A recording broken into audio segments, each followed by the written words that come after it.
Welcome to Daily Wisdom, Walking the Path with the Buddha, a podcast shared by David Roylance. This podcast is dedicated to guiding you to completely eliminate the discontent mind and the suffering it causes by attaining enlightenment. Learn and practice the teachings of Gotama Buddha that will guide you to fully attain a peaceful, calm, serene, and content mind with joy.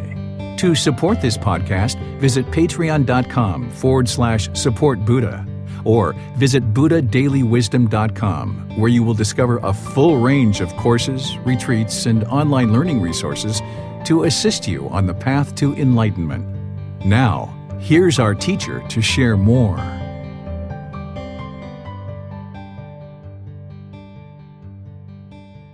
Chapter 7, The 5 Precepts, a Householder's Guide to Daily Practice. Gotama Buddha gave us guidance to conduct life without harm to other beings or ourselves. In his teaching titled The 5 Precepts, he provides some basic guidance that when learned and practiced will significantly reduce the harm you are causing in the world. These are not commandments nor rules to follow, rather how to ensure you are not causing harm to others or yourself. By causing harm to others, we cause harm to ourselves by the natural law of karma. Through practice of these precepts, you will drastically eliminate unwholesome karma production and thus experience a more peaceful and content existence. More on karma in a later chapter. It is the Eightfold Path that completely and fully extinguishes all unwholesome karma through the production of only wholesome karma. But here, in the 5 precepts, we gain more insight into right speech and right action to further help us understand the Eightfold Path. Through making wholesome choices in our life, we experience wholesome outcomes. Through making unwholesome choices in our life, we will experience unwholesome outcomes. It is always our choice of whether we choose to make decisions based on wholesome or unwholesome teachings, and then we experience the results according to our choices. Gotama Buddha's teachings are not to control an individual, nor dictate what they should or should not do, but instead provide guidance that when practiced will lead to enlightenment, liberation of the mind, a peaceful and content mind, and thus a peaceful and content life.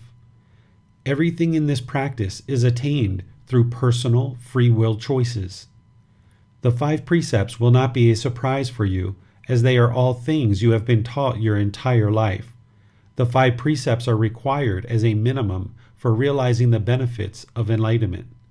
You can gradually train the mind towards practicing these teachings more closely each day, rather than feel that you need to make multiple drastic changes at one time. If you have in the past practiced these precepts, or are currently doing any of these now, good. If not, you can change or slowly modify your conduct to still seek enlightenment. The following is a translation of Gotama Buddha's teachings from the Pali Canon, the source of Gotama Buddha's teachings.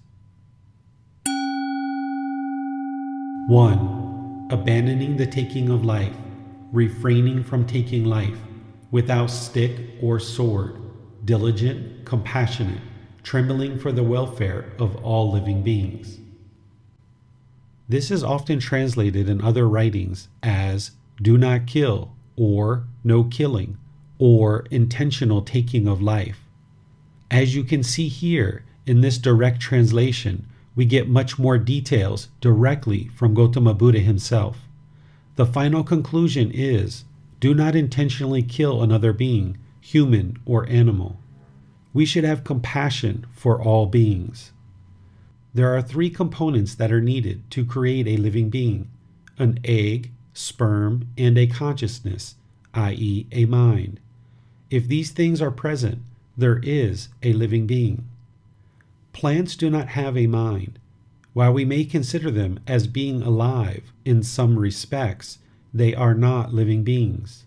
Bacteria are not a living being because they do not originate from an egg, sperm, nor have a consciousness. This book series will share the 5 aggregates to help you understand what makes a being based on this important teaching. Euthanasia of a human or animal, termination of pregnancy, suicide, assisted suicide, capital punishment, attacking in war, or any government-sponsored killing are all intentional killing of another being. A person who is seeking enlightenment or has attained enlightenment would not participate in intentions, speech, nor actions of these events. If you have conducted these actions in the past, that does not preclude you from pursuing and attaining enlightenment. Putting the past behind us is important. Focus on the present moment to eliminate these actions. Not being able to afford medical care to extend the life of a being that, if care is not administered, would die, is not an intentional killing of that being. This is death that occurs by karma, in that medical care could not be provided to extend the life of a dying being. There was no intentional action to kill the being, and if the resources were available, the life of the being would have been saved. The being was not intentionally killed, but instead died due to lack of resources. In a perfect world, the resources would have been available, and the being would be saved.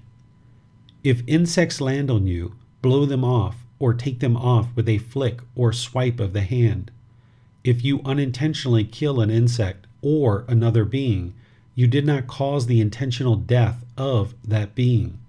This instead would be an accidental killing, and not the result of a deliberate intention and action to kill the being. This precept is helping a practitioner to cultivate loving kindness and compassion in the mind to eliminate any anger, hatred, or ill will.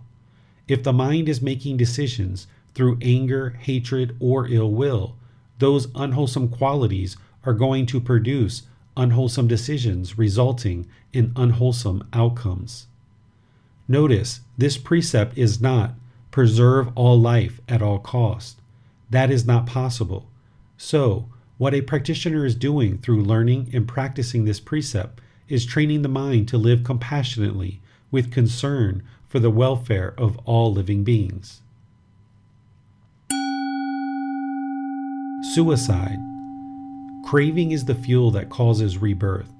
Craving or desire to end one's life is a craving for the extermination of life.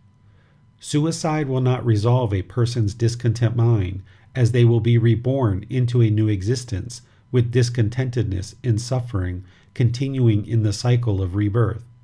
They will most likely not be reborn back into the human realm and require many rebirths in other realms of existence to potentially once again obtain the human state for a new chance to attain enlightenment.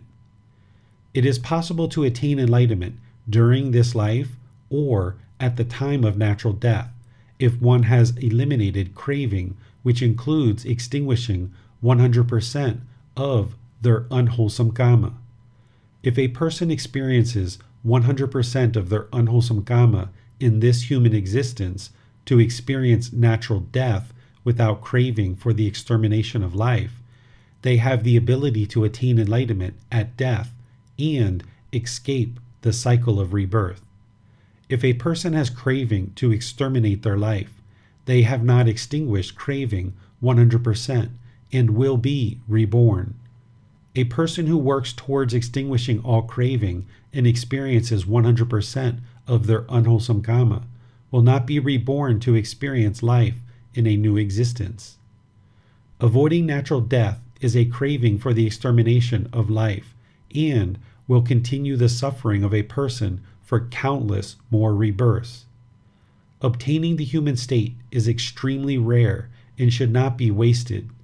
A being who has a desire to end their life should learn and practice these teachings while in this current human form to attain enlightenment, which would eliminate the desire to end one's life through wholesome practices that train the mind. Suicidal thoughts can be eliminated through learning and practicing these teachings. Enlightenment is the only permanent solution to end all discontentedness of the mind and the suffering it causes. Defense and protection. There may come a time in life where you need to defend the body from an attacker. Should you find the body in this situation, it is understandable if the decision is to defend against bodily harm in that immediate moment to protect the body or the safety of those around you. However, keep in mind that there are many choices and decisions that can be made each day to ensure we do not find ourselves in a situation where the body is attacked. Having a well-developed mind and purity of mind is your first line of defense and protects the body from negative events and experiences, i.e., unwholesome karma. If the body is being attacked due to your speech or actions, that is karma, and due to your speech and actions, another person has chosen to attack the body. To avoid this, practice the Eightfold Path as your life practice to extinguish all unwholesome karma production. If you find yourself in an unprovoked attack and you can get away to avoid the situation, you should.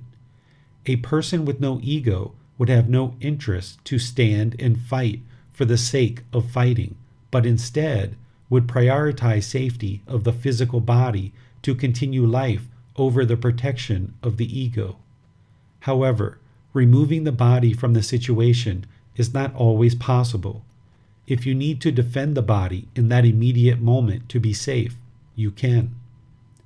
If there is a way for you to defend against bodily harm without killing the attacker, that would be best, but not always possible. Defend the body with as little harm to another being as possible while ensuring the body is safe and protected. Do not prolong the defense and only apply as much force as required to provide for your immediate safety and the safety of those around you. Consuming animal products, vegan. Gotama Buddha was supposedly asked about whether it is important for the ordained practitioners to be vegan during his lifetime. It is rumored that his reply was in the line of, the intentional killing or action of killing of an animal is done by another being, and that person is producing the unwholesome karma. Gotama Buddha explained how as an ascetic they must accept whatever is given to them and not show a preference. Gotama Buddha did include in his Eightfold Path the wrong livelihoods of business and living beings and business and meat. So he understood the massive amount of unwholesome karma produced through these activities, which we are currently seeing the results of today. He encouraged us not to participate in these livelihoods as a way to sustain our life, and if everyone practiced these teachings, there would be no meat to eat. You can also see in his very first precept, his teachings are that we should practice abandoning the taking of life, refraining from taking life, without stick or sword, diligent, compassionate, trembling for the welfare of all living beings. Gotama Buddha taught that no one should kill a living being, as this produces unwholesome karma.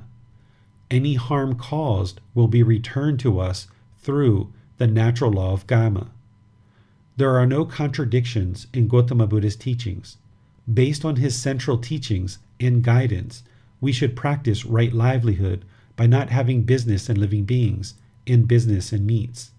One should practice the first precept of not killing living beings, living compassionately and concerned for their welfare. A practitioner should also practice the second precept of not stealing, as taking a life for the consumption of meat or use of animal products is stealing. The being did not give permission for use of its flesh or other parts of its body. So, to take what is not given would be harmful to that being and thus harmful to you. Gotama Buddha taught to have loving kindness and compassion for all beings. How could one practice loving kindness and compassion for all beings while eating another being. We can understand that the rumor shared in some Buddhist communities that eating meat does not cause any unwholesome karma is untrue, and it can be considered just a rumor. Gotama Buddha understood the effects of killing living beings and the harm it would cause for those living beings, and thus that harm would be returned to us as we are witnessing today. Someone that is practicing these teachings and may be interested to practice them very closely will choose to be a vegetarian or vegan to progress towards enlightenment.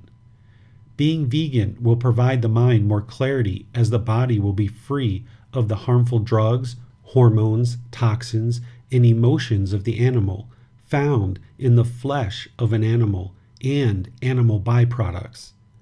There is unwholesome karma associated with eating animal products, and that is returned to you through the unwholesome animal products, which is loaded with drugs, toxins, and emotions of fear the animal experienced at the time of death. There is enormously more unwholesome karma associated with eating animal flesh now than during the lifetime of Gotama Buddha, due to the toxic substances found in animal flesh that is ingested by you if you choose to eat animal products. Additionally, to produce animal products like eggs, milk, cheese, leather, etc., it creates an environment where massive numbers of animals suffer to provide humans these products. Animals are being trapped in the animal realm. These beings cannot be reborn to take human form for the opportunity to attain enlightenment, as long as humans are attached to producing animals and animal products for their use and consumption. Animal products are not required to sustain human life.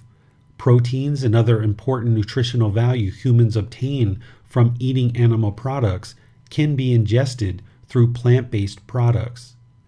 Viewing food as merely a substance that is needed to sustain the body can help to eliminate the attachment to wanting to taste flavors of certain foods.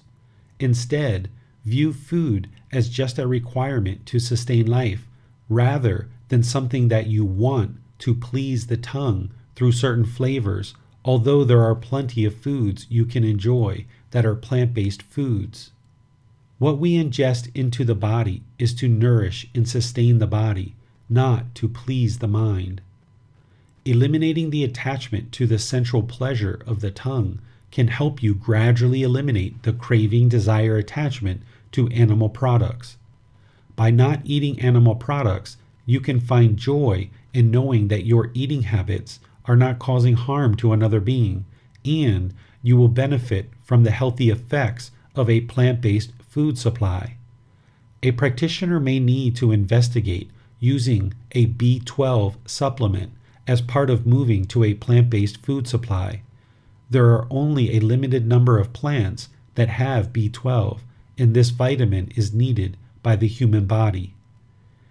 The important teaching here is do not intentionally kill another being while having compassion for all living beings. If we are eating animal flesh and are using animal products, how could we have compassion for all living beings? Gotama Buddha, as an ascetic, could not choose his food. As householders, we can choose our food and choose what we offer to ascetics. Choosing a vegan lifestyle is a choice to do no harm to other beings. If you have compassion for all living beings, as explained in this precept, you will not have a desire to consume or use animal products as your personal choice. One aspect of progressing to enlightenment is to develop loving kindness and compassion for all living beings. How could a practitioner have loving kindness and compassion for all living beings if they are eating a living being? As with all these teachings, you can gradually train the mind to move in this direction. All beings that exist today have experienced countless rebirths in multiple forms, including countless animal rebirths. Gotama Buddha explained that it would be difficult to find a being in existence that has not previously been our mother, father, sister, brother, or some other relative in a past existence. Eating animal products that promotes the killing of animals can be considered as killing your relatives and ingesting their flesh. We should have loving kindness and compassion for all beings. Today, many people who practice these teachings closely are vegetarian or vegan. You can understand through Gotama that the massive production of animal products around the world has created massive amounts of unwholesome karma for the world through an unwholesome environment. Just like accepting a possession that was stolen by another person could cause you harm, accepting animal flesh that has been killed by another person will still cause you harm. The fact that another person has killed the living being does not protect you or the environment from the harmful effects of producing and ingesting the animal products. Producing animal products has left the environment around us in drastically poor health. Consuming animal products on an individual level is causing cancers and other bodily illnesses to humans. Through the growing, preparing, packaging, transportation, and selling of animal products, there is a massive amount of harm being done to the planet's environment. It is well understood that in order to bring our world's environment into a more healthy existence, humans will need to transition to plant-based foods. As a result of not killing or causing the suffering to a tremendous amount of animals, we generate wholesome karma. Our planet is more healthy and our individual body and mind is more healthy. By consuming animal products, it does cause harm to animals, to our environment, and to ourselves individually. That harm will be returned to us through an unhealthy planet and effects on our individual health. It is best to not consume animal products, as this will ensure a healthy body, a healthy mind, and a healthy planet. You will notice the body and the mind function better when you only consume plant-based foods.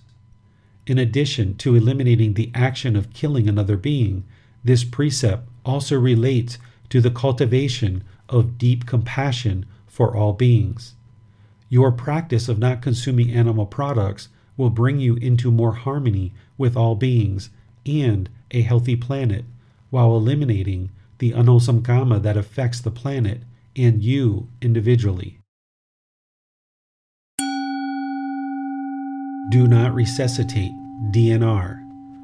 With the modern advances in medical treatments, with the ability to prolong or extend one's life, it is common for people to make a conscious decision to put in place a do not resuscitate, DNR, prior to natural death. A DNR is a document that a person signs to ensure that if they die, they are not brought back to life through modern medical advances. A DNR is not an active, intentional killing. A DNR means the human being is already dead and they are not interested in going to extreme measures to bring them back to life. They are perfectly content with dying and have chosen to do so naturally, without artificial ways of bringing them back to life. A DNR is not euthanasia. These are two different things. A DNR is choosing not to be brought back to life after one has already died. Euthanasia is an active decision to take a life. That is killing. The following is a translation of Gotama Buddha's teachings from the Pali Canon, the source of Gotama Buddha's teachings. 2. Abandoning the taking of what is not given, living purely, accepting what is given, awaiting what is given, without stealing. This precept is exactly what you think it is and have potentially been taught your entire life. Do not steal or take what does not belong to you. This would cause harm to others and is morally not the proper way to conduct a wholesome life. Stealing will cause harm to others, which will cause harm to us, and means there is still craving and desire. Accepting what is given. In a society of people who practice generosity, oftentimes people will make generous offerings of food, supplies, money, or gifts. Accepting what is given is to accept all offerings without expectation or judgment. By accepting an offering made by others, we are not blocking the wholesome intentions of another being while being open to allow all people to practice generosity. If an offering is made, one should accept the offering graciously without expectation or judgment of the offering or the person making the offering. If we reject an offering made by another person, we are shutting down their opportunity to practice generosity. This will harm their wholesome practice of generosity and harm your relationship with that person. If you block someone from making an offering to you by not accepting what they offer, there is a good chance they will experience painful feelings associating that with you, rather than their own craving, desire, attachment, and then choose to no longer make you offerings or perhaps distance themselves from you entirely by ending the relationship.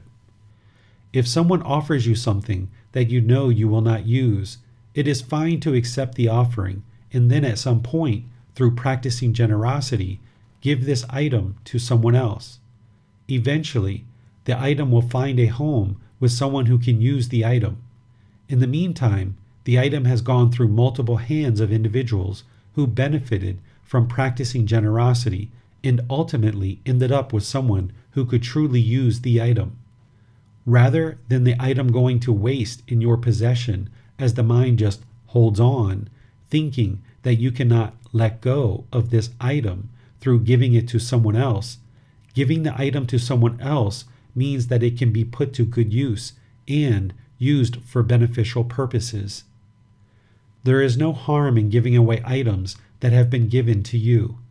The person who gave you the gift should have done so out of the kindness of their heart, without any expectations of what you will or will not do with the gift. A practice of generosity should come without any expectations of what the receiver of the gift will or will not do with the item. If the person who gave the gift is hurt by you giving it to someone else, this was caused by their mind's own expectations. They caused their own discontentedness through having expectations of what you should or should not do with the gift. That means they did not give the gift without expectations and caused their own discontentedness due to not practicing pure generosity as found in these teachings. Awaiting what is given. We should also not ask for possessions, gifts, or wealth from others. Gotama Buddha shares with us in this precept, awaiting what is given. In this way, he is providing guidance that helps us to eliminate craving and desire, which is the cause of all discontentedness. Having craving and desire to obtain more and more possessions, gifts, or wealth, etc., will have a direct effect on your own mind by causing it discontentedness, and will affect others by placing obligations and expectations of delivery of the requested items. If those items cannot be provided, it can cause stress in the relationship and a discontent mind for anyone involved. The request for possessions, gifts, or wealth can create expectations. Expectations are a form of attachment which will lead to a discontent mind. If we ask another being for help, it should not be because we want something, but because we need help. We should not place undue obligations and burdens on another person. The following is a translation of Gotama Buddha's teachings from the Pali Canon, the source of Gotama Buddha's teachings.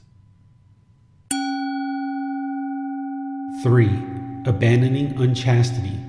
Abandoning sexual relations with women, men who are protected by their mother, mother and father, brother, sister, or relatives, who are protected by their teachings, who have a husband, wife, or partner, whose violation entails a penalty, or even with one who has been garlanded by a man, woman, or partner as a sign of engagement. This is often translated in other writings as no sexual misconduct. As you can see here, the sexual conduct that is suggested to abstain from involves sexual actions that would cause harm to other beings. Sex with minors, sex without consent, sex with multiple partners, i.e., unchastity, sex while living in the home of relatives and while still being guided in life by relatives. If relatives have accepted a committed relationship and allow you to cohabitate in their home, they have accepted the committed relationship and understand sexual contact is part of your relationship. Sex with someone who has previously decided to remain celibate. Sex with people who are already committed in other relationships. Sex outside any relationships you are committed to and pledged to be faithful. Based on other teachings of Gotama Buddha, this would also be included as harmful sexual conduct. Sex with people that are human trafficked. Unchastity would be to have constant and continuous casual sexual relationships without an interest or goal for a committed and loyal relationship. Chastity would be to have a loyal and committed relationship where the goal, objective, or interest is a long-term relationship while having sexual intercourse as part of the relationship. Marriage is not a requirement for sexual intercourse, but through practicing as described in this precept, it will ensure one does not cause harm through their sexual contact and thus does not experience harm due to their sexual contact. Sexual intercourse is not wrong or immoral. It should be conducted in a way that does not cause harm to yourself nor others. You can enjoy sexual contact and attain the first two stages of enlightenment. This would require you to participate in sexual contact without extensive craving, desire, attachment, having sexual contact in a committed relationship. To attain the highest two stages of enlightenment, you will need to eliminate sexual contact, which is a sensual desire. To achieve this objective, you would need training of the mind to reduce and then eliminate the craving for sexual contact, or this sensual desire. If you have or do not have sexual activity, can the mind still maintain contentedness? You should not be attached to sexual activity, but rather enjoy it as needed until you have made a decision to gradually reduce or eliminate your craving for sexual contact to attain the two highest stages of enlightenment. If you are attached to sexual contact, there will be extensive craving and desire that leads to potential harmful actions and results, including discontentedness. If attachment to sexual contact exists, the mind will be discontent if you do not have sexual contact. A mind that is pursuing enlightenment can enjoy sexual contact or not and still be content, and at some point make the effort to reduce or eliminate sexual contact if you choose to attain the two highest stages of enlightenment. When or if you choose to eliminate sexual contact and have a partner at that time, it would be wise to discuss your decision with them so that you are both in agreement to gradually eliminate sexual contact.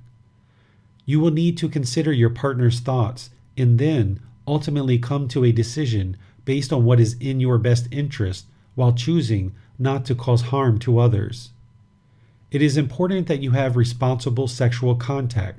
If there is a life conceived as part of your sexual contact, you will need to accept responsibility for your role as a parent from conception to birth through complete natural life. Termination of a pregnancy is killing another being, and thus unwholesome karma would be produced that affects you as a result of this action. This is mentioned in the first precept. Sexual conduct is particularly emotional, insensitive, with the potential to cause grave harm if not conducted with the purest of intentions. If this is a precept you have not practiced closely in the past or present, it does not mean you cannot attain enlightenment. It means that you need to bring your actions closer to practicing this precept so that you can continue your walk towards enlightenment. Multiple partners. Having multiple sexual partners at the same time is unchastity, whether known and approved by all parties or not. This would create unwholesome kama, resulting in the potential of sexually transmitted diseases and harm to others. To have multiple partners, one will oftentimes need to lie, causing much stress and anxiety. Arguments, fights, financial ruin, and even murder have resulted from decisions to have multiple partners. These are the unwholesome results of the unwholesome decision to have multiple partners.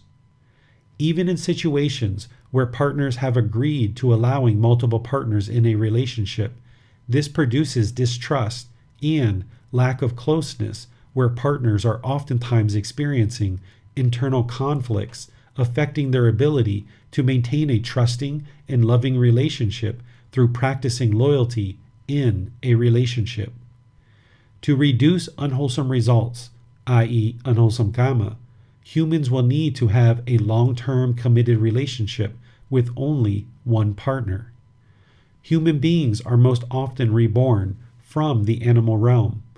Our craving desire to have multiple partners is a behavior that comes from our countless animal existences and the ego. The path to enlightenment is a path to becoming more and more human.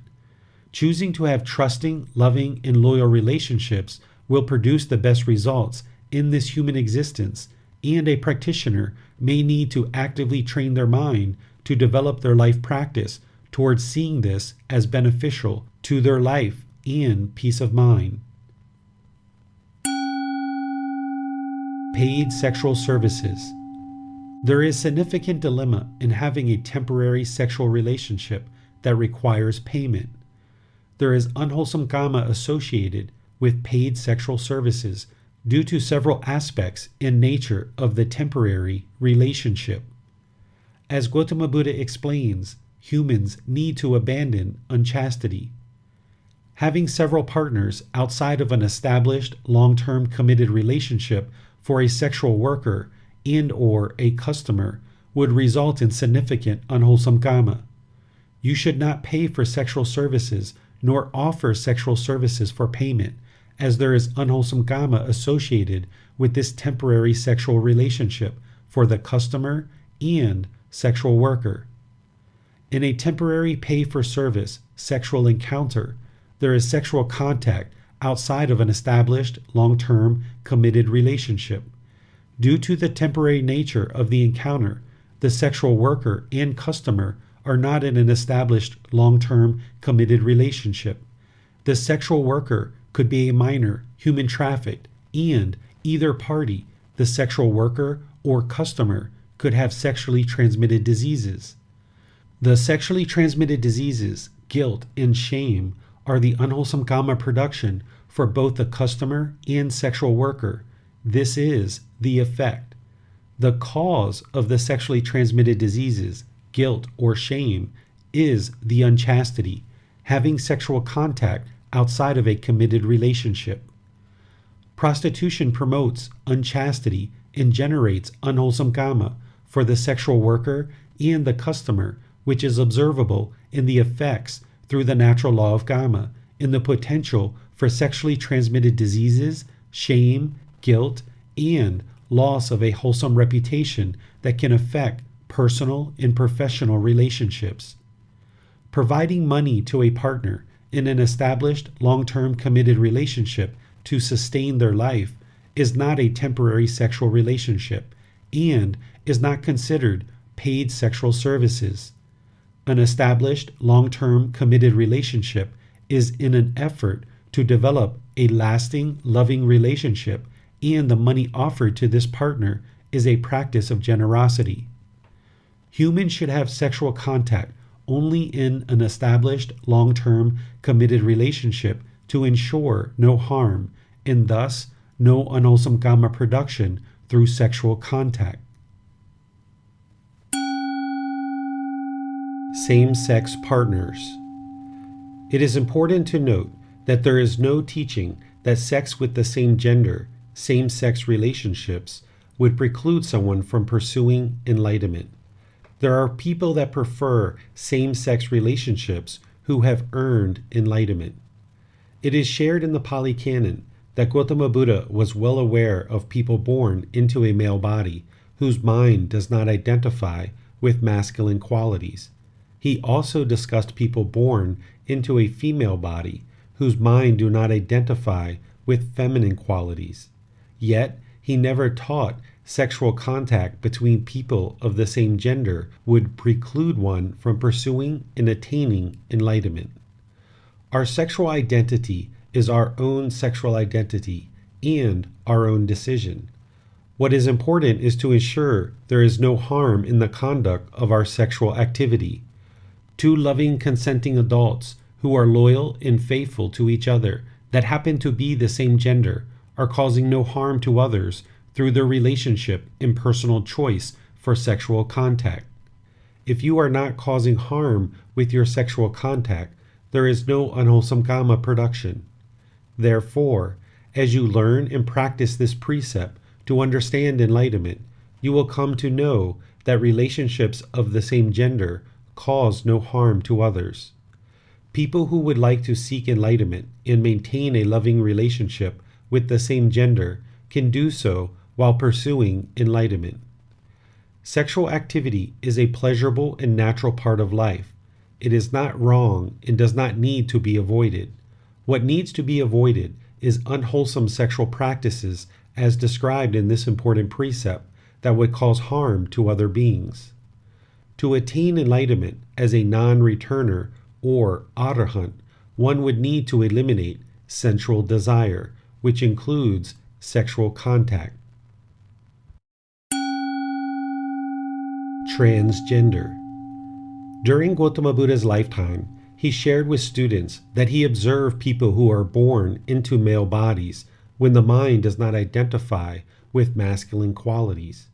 He mentioned that there are people who are born into female bodies who do not identify with feminine qualities, but that's all he says. He just makes the observation and shares what he observed with his students. He never says anything else about the topic.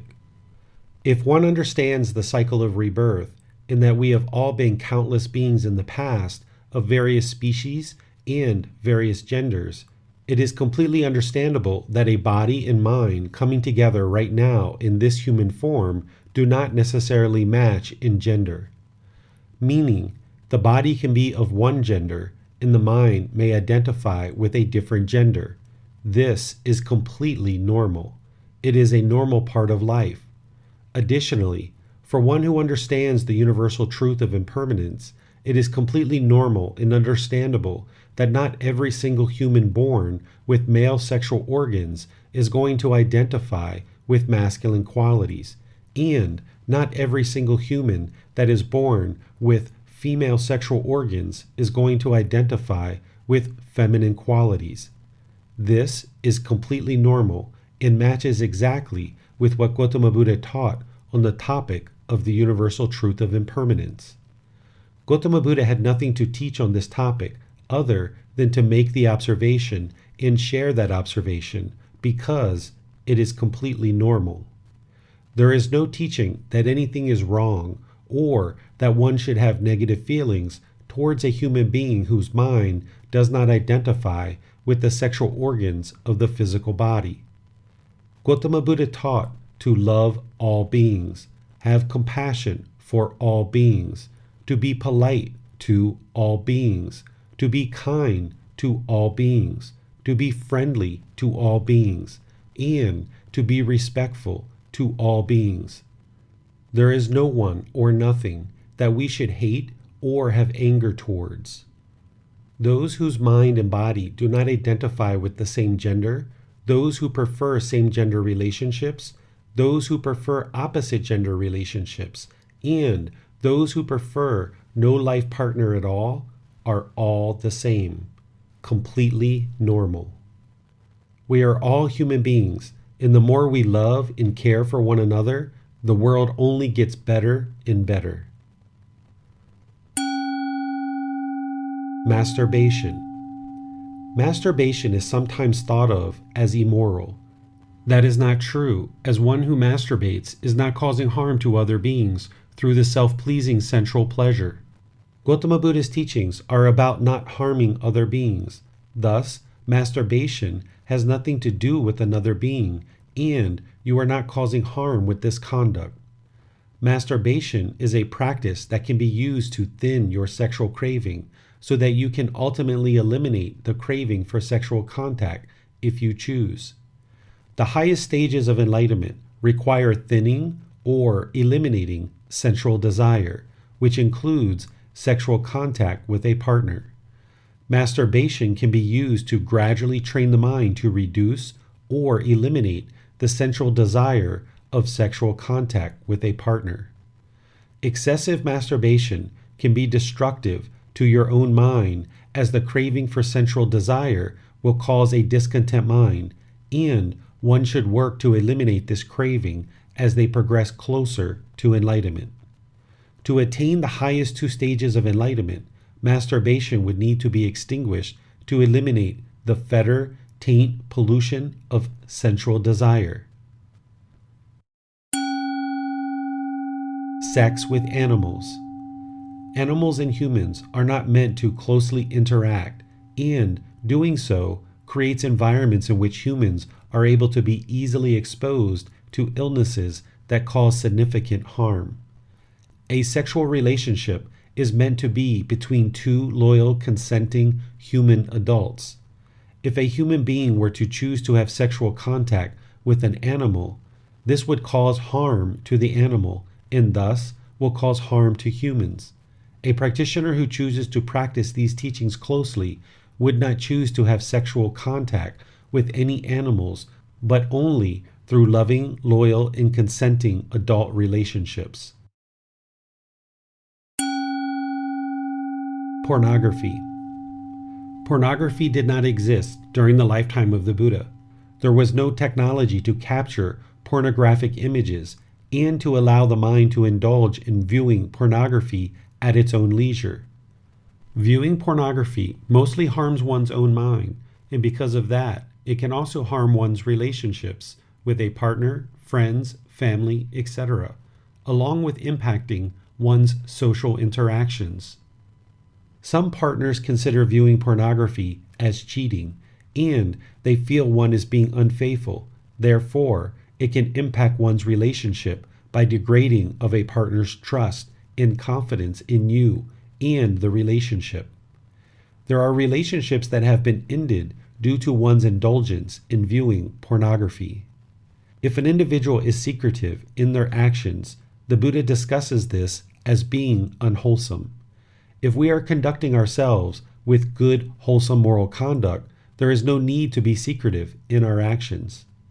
So, if we are being secretive about certain things we do, such as pornography, we can understand that this is unwholesome and the mind knows it and is why it's being secretive in its actions. Therefore, the mind becomes conflicted with its choice of unwholesome moral conduct and oftentimes experiences the painful feelings of guilt and shame associated with viewing pornography. This guilt and shame is discontentedness that is caused due to the mind's craving, desire, attachment to pornographic material. Additionally, there can be challenges for an individual who is addicted to pornography in that they will find it difficult to relate to others in wholesome ways, becoming socially awkward with anxiety in social settings.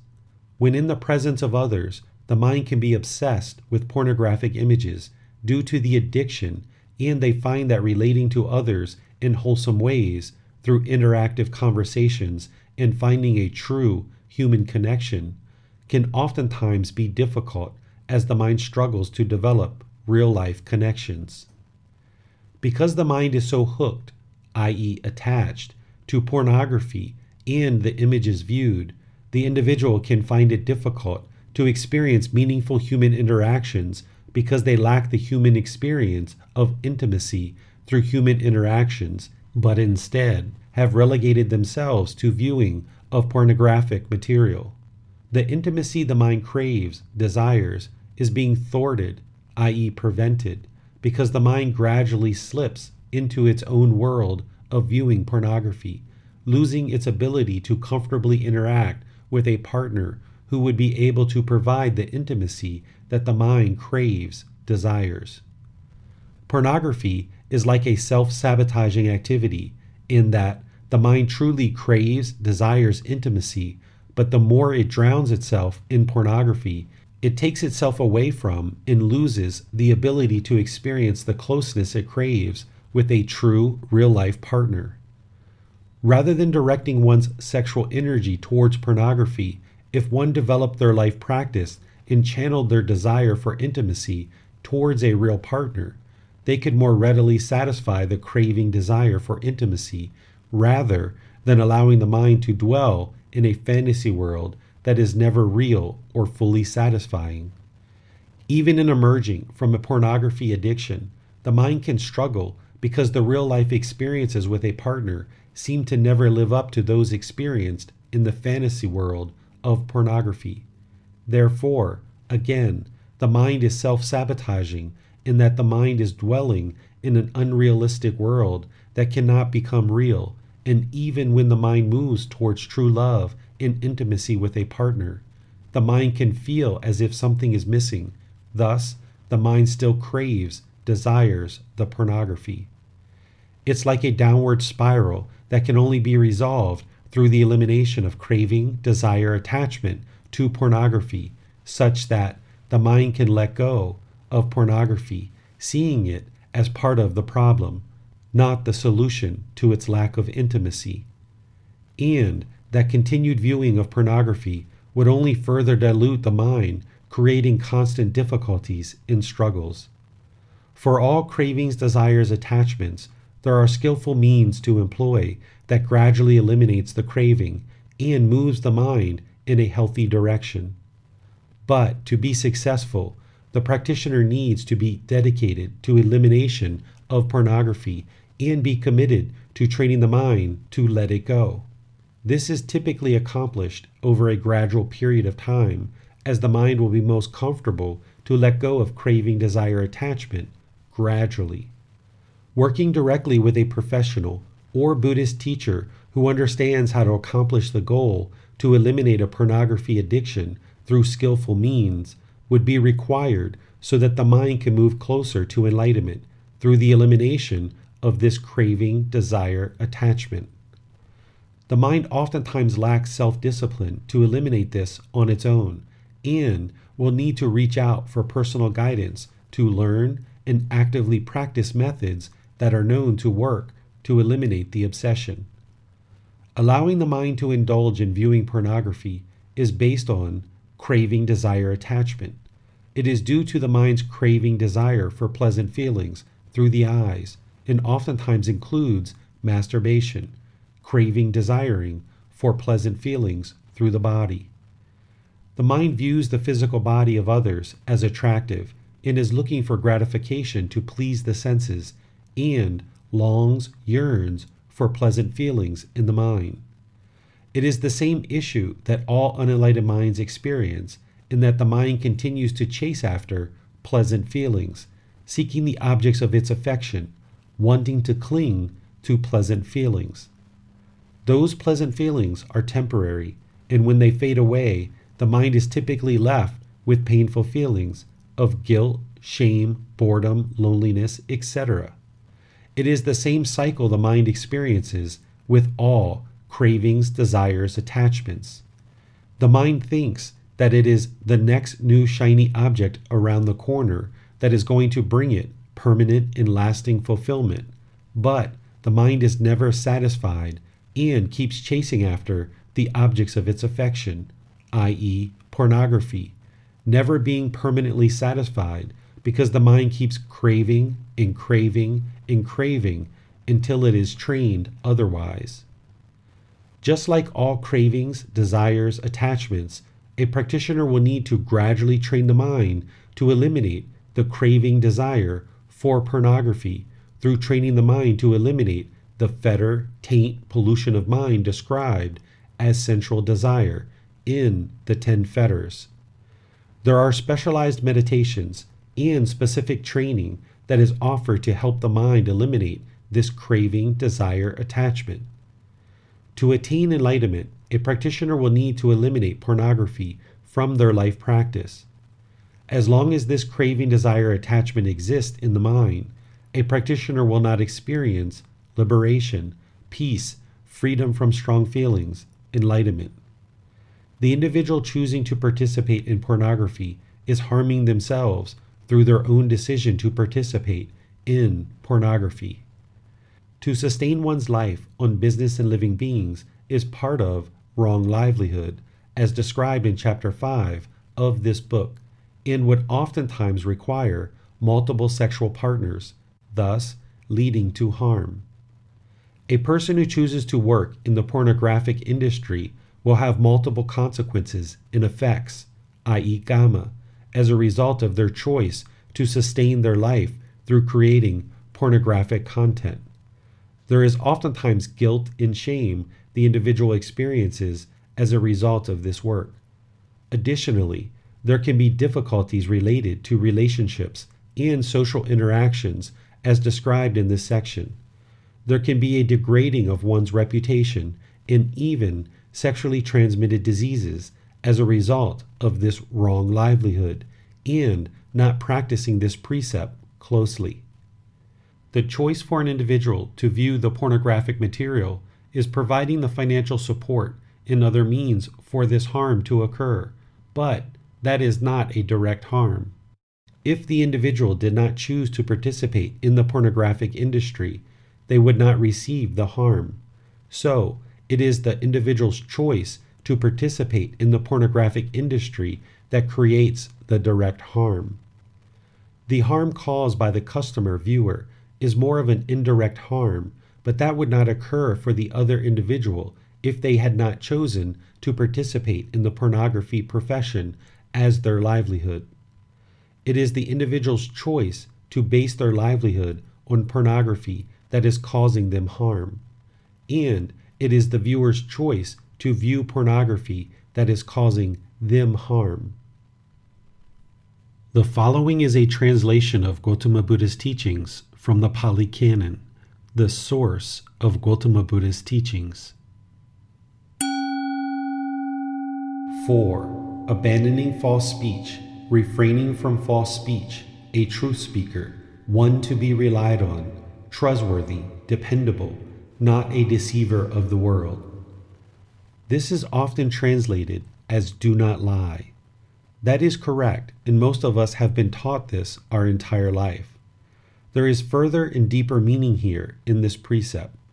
Through having false speech, one is not a true speaker, cannot be relied on, is not trustworthy or dependable, and is a deceiver of the world. Through practicing only speaking the truth, one is a true speaker, one to be relied on, trustworthy, dependable, and well received in the world. Not only is it wise to speak the truth in terms of not telling a deliberate lie, but also it is important to verify the accuracy so that all you share through communication is 100% true. Whether you are speaking, writing, or otherwise communicating in any way, ensuring that you have independently verified what you share with others will ensure the best possible outcomes, and the mind can be at ease knowing that what you share is accurate and the truth. Propagating untruths, conspiracy theories, or otherwise unfounded content will only create harm in the world. Therefore, it will produce unwholesome results for you. Where you can talk through your own direct experience, this will ensure you are speaking the truth, not only by not telling a deliberate lie, but also ensuring all that is communicated is accurate and based in wisdom. Through practicing this precept closely, one comes to develop a reputation that they only speak the truth and can be looked to as a leader in their family, career, and/or community, leading to wholesome results in your personal and professional life. We should not gossip, slander, lie, or talk with deceit. While most countries have freedom of speech laws, having false speech and the freedom to do it under the law does not mean it is correct, proper, or wholesome. It can cause harm to others if speech is untruthful and therefore will cause harm to you. Just because you are following the law regarding speech does not mean you have a pure mind and will earn enlightenment. It is important to engage in wholesome and purposeful speech that does not harm others. See right speech as part of the Eightfold Path for more details on speech. Gautama Buddha understood Dhamma so well in the need to speak the truth. He did not even lie as part of a joke, as any lying will cause harm. I will not utter a falsehood, even as a joke. The following is a translation of Gautama Buddha's teachings from the Pali Canon, the source of Gautama Buddha's teachings. Even so unwise and empty, Rahula, is the recluseship of those who are not ashamed to tell a deliberate lie. So too, Rahula, when one is not ashamed to tell a deliberate lie, there is no evil, I say, that one would not do. Therefore, Rahula, you should train thus. I will not utter a falsehood, even as a joke. Gautama Buddha. Reference, MN 61. We can use this teaching from Gautama Buddha to help us make wise choices in our personal and professional relationships. If one is deliberately lying, there is no evil that they would not do.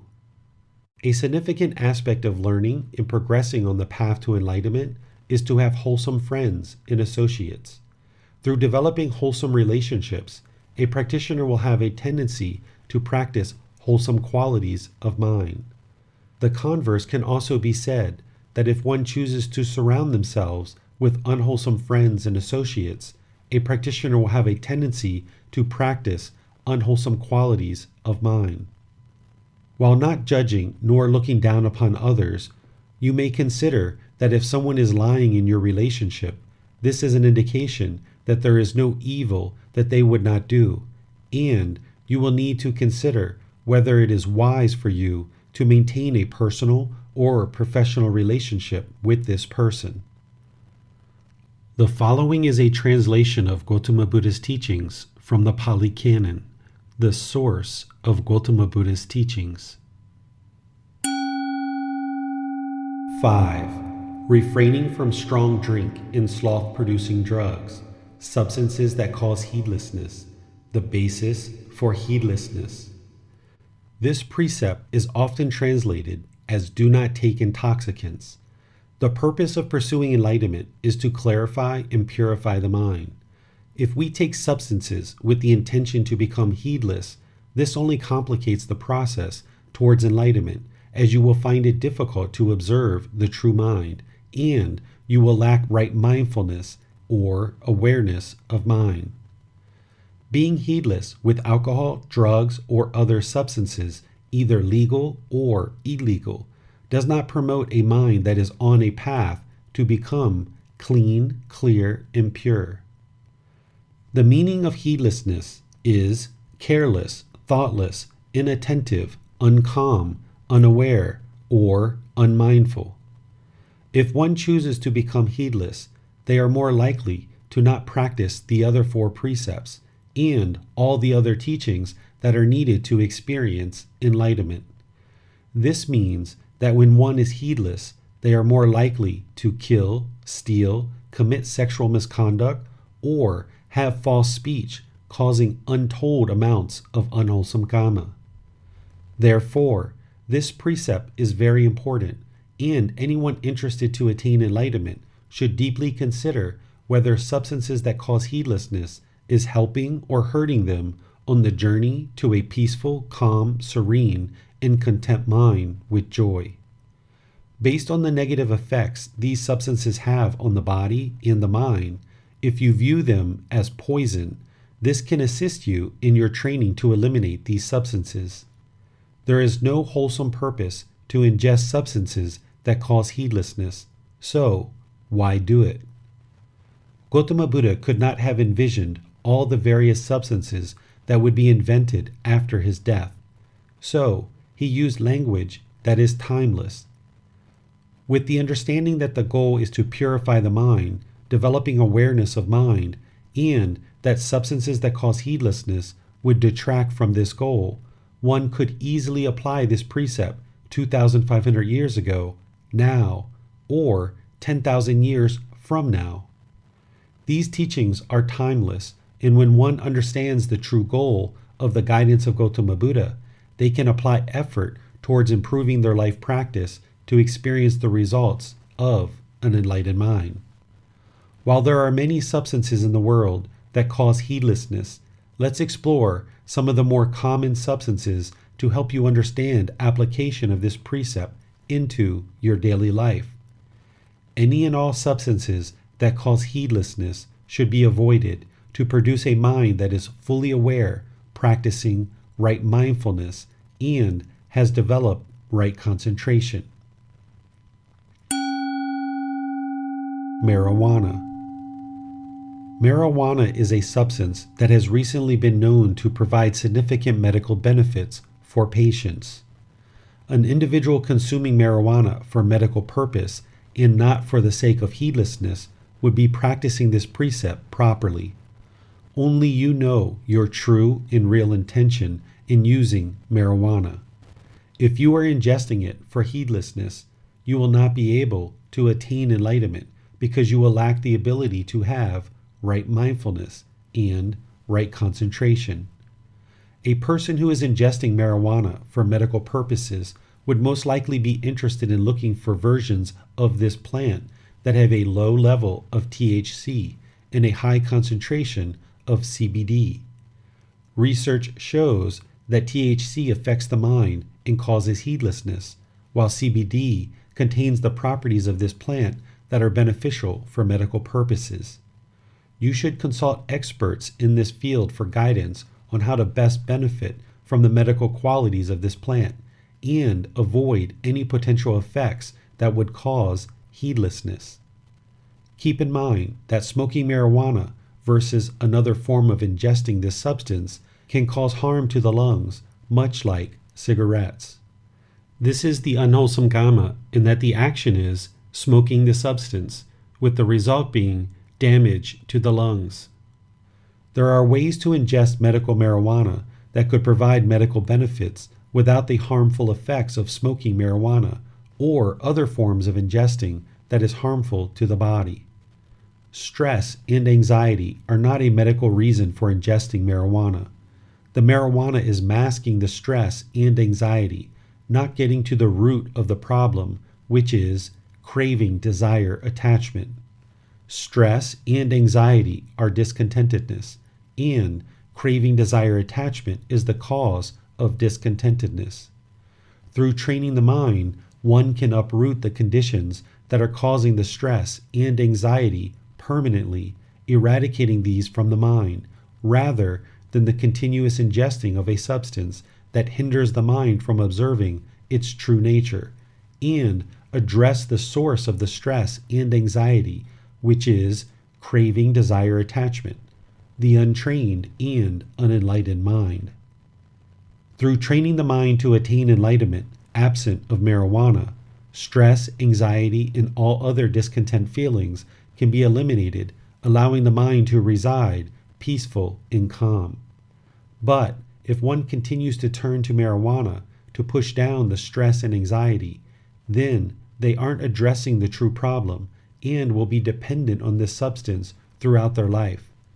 These teachings provide the remedy to a discontent mind, not marijuana. Cigarettes. Cigarettes are a craving and attachment that will cause the body to be harmed and can harm others through secondhand smoke. Smoking causes unwholesome karma for you, and you can observe this through harm to the body. When you smoke, it does harm to the body, shortens your life expectancy, and thus limits the amount of time you have in this existence to attain enlightenment and escape the cycle of rebirth. If you are smoking near others, you are causing harm to them through the inhalation of secondhand smoke. To attain enlightenment, all craving must be extinguished, including the craving and attachment to cigarettes. You will need to find a way to train the mind to eliminate this unwholesome craving so that you can attain a clear and content mind while eliminating this craving. Prescription medications. There are various medications that, if used outside the temporary use prescribed, can become an addiction and habit that produces heedlessness. It is important that a practitioner look closely at any prescription medications they ingest and ensure they are being used for their intended purpose and not through long-term addiction to heedlessness. Caffeine. Caffeine, while legal, is a drug and stimulant that is abused worldwide. Caffeine is a substance that causes heedlessness and should be avoided. This drug contributes to anxiety, depression, loneliness, boredom, and other unwelcomed emotions that affects the ability to practice right mindfulness and right concentration to attain enlightenment. Let me explain. When one ingests caffeine, it provides a stimulant that produces excitement, energy, and pleasant feelings. It also helps to speed up the mind and oftentimes contributes to racing thoughts and emotions. Anxiety and rapid thoughts will usually follow the ingesting of caffeine. The more caffeine ingested, the more noticeable the effects.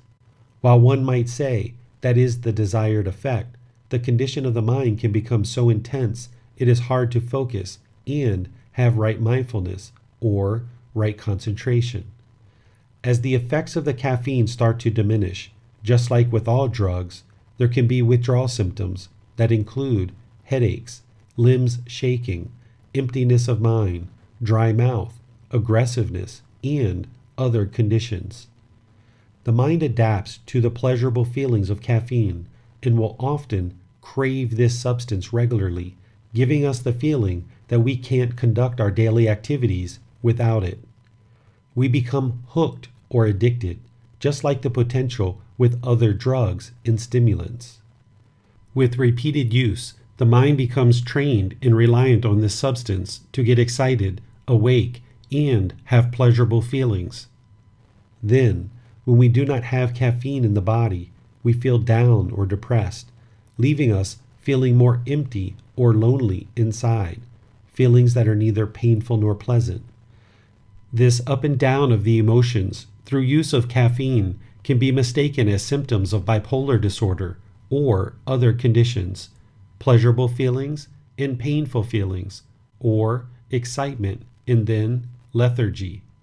By purging this substance from the body, you can see that your real true emotions can be quite stable and calm. You do not need to rely on this substance or be attached to this substance, as you can feel more stable, experiencing the calmness and peacefulness that already exists inside the mind. You can eliminate caffeine if you currently drink sodas by moving to a soda or fruit drink that does not contain caffeine. If you are a coffee drinker, you can move to a tea with less caffeine or perhaps an herbal tea without any caffeine. Many decaffeinated coffees actually still have some caffeine, so those aren't always a wise choice. As you move away from coffee, the aroma of coffee can sometimes pull you back in. You will need to mentally manage this craving and desire for coffee and the effects of caffeine. You will need to train the mind to eliminate the craving to ingest caffeine to further liberate the mind from this attachment. The vast majority of coffee drinkers do not actually enjoy or like the taste of coffee. That's why we include milk, sugar, and other additives to our coffee to get rid of the bitter taste of completely black coffee. What we like is the sweet, milky flavor of sugar and milk with the effects of caffeine. If coffee drinkers actually like the taste of coffee, they would drink completely black coffee. Few people enjoy coffee this way, and when they do, they are still affected by caffeine which can cause the mind to race with pleasurable feelings and then drop into painful feelings described as depression. You will do yourself a big service to eliminate caffeine from the body. As you do, allow the withdrawal symptoms of headaches, foggy mind, body shaking, and others to remind you that you are indeed detoxing from a drug. You will be better off without it. You can replace caffeinated drinks with water, fruit drinks, herbal drinks, vegetable juices, and other more wholesome substances that the body can use to create a healthy environment for the mind to exist. Eliminating caffeine from the body will ensure you do not have any foreign substances creating unwelcomed and unwholesome thoughts, emotions, or mental states. This will allow you to see the true mind with right mindfulness and right concentration, ultimately realizing that the natural state of the mind is actually quite calm, stable, and steady. Purging this substance from the body will allow you to see the true mind so that you can work on eliminating other unwholesome mental states. Sugar. Sugar in large quantities at one time can also cause heedlessness. If you have ever ingested a significant amount of sugar and then crashed afterwards, then you understand the effects of sugar.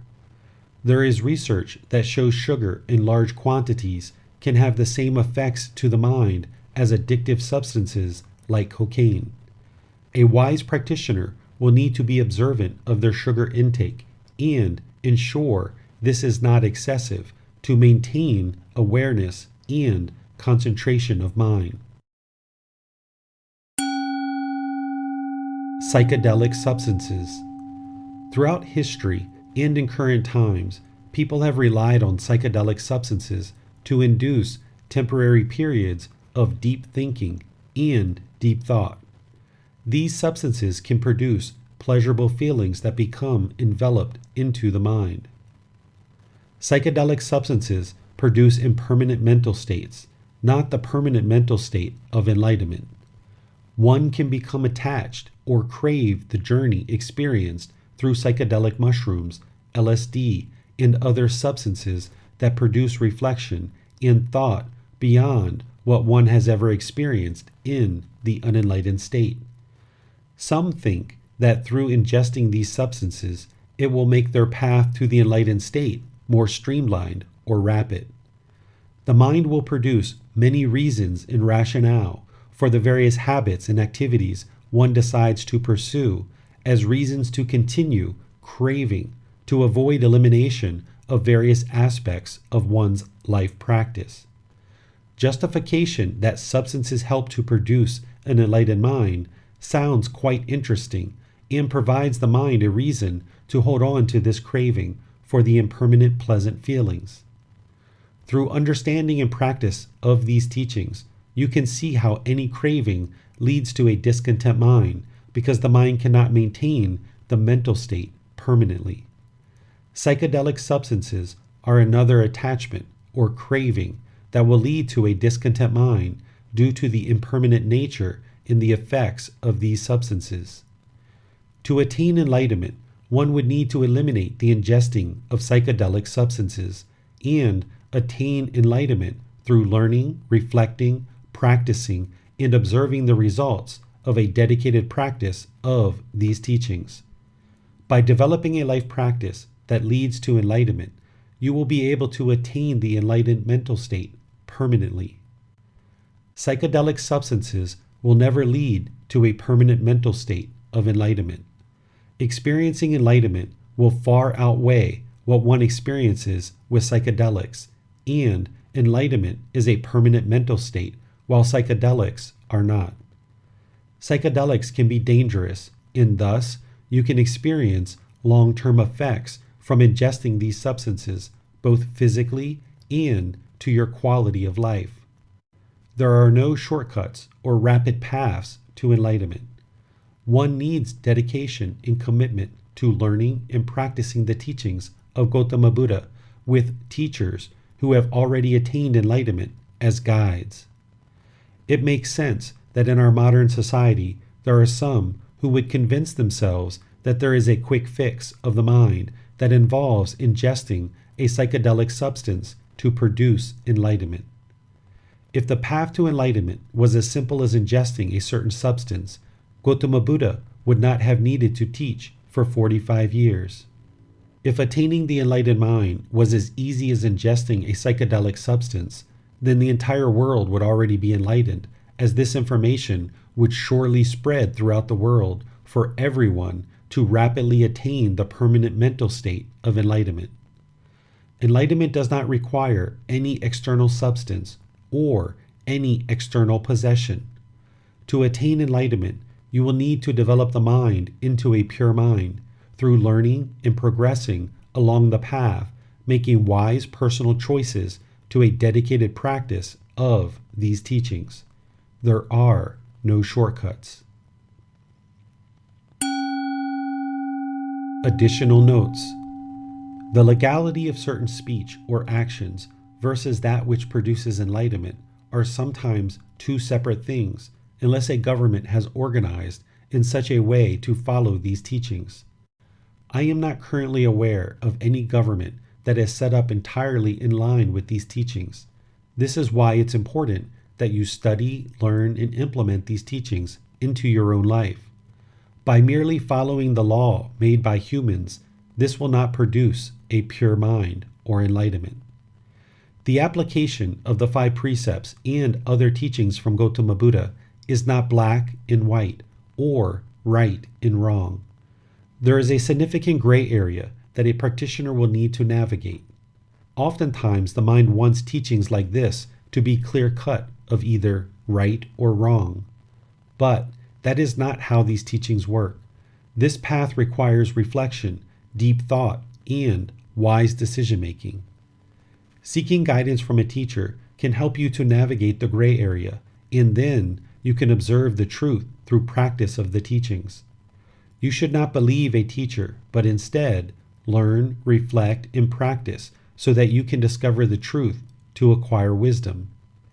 Depending on your lifestyle, there are increased numbers of precepts. The precepts one chooses to practice is up to the individual and their lifestyle. However, the 5 precepts is a baseline minimum that is required for all individuals to attain enlightenment. Learning and practicing precepts beyond the 5 precepts provide additional insight and training guidance should a practitioner choose to explore deeper into the teachings of Gotama Buddha.